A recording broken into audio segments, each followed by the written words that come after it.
You nak pergi isi minyak kan? Betul. Tak payah ni mati enjin. Panas.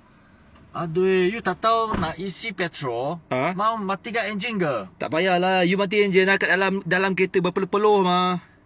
2 minit, you perlu saja. Tapi you tak akan mati tau. Kalau saya start enjin, nanti dia jadi kebakaran lah. You BBQ oh. Tak ada siapa bakar lah. You tak tahu dia ada friction lah, nanti jadi ignite bakar tau. First mati enjin. Mati enjin? Dan jangan main handphone. Kedua-dua ini sangat penting. Tolonglah. Kerana sudah banyak kes tau. Bakar kereta dekat petrol station. Jangan main tau. Oh yo. Jangan merokok juga. Bahaya juga. Okay?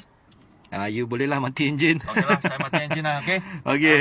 Panas sekejap sajalah. Okay? Panas sekejap je lah. Macam sauna saja mah. Okay? Baik. Ya, Guli, nak pergi dalam kan? Yes. Ada orang nak follow. Dia orang nak follow, dia orang nak like, dia orang nak share. Okay. Jangan lupa Follow Ha. Okay, bye.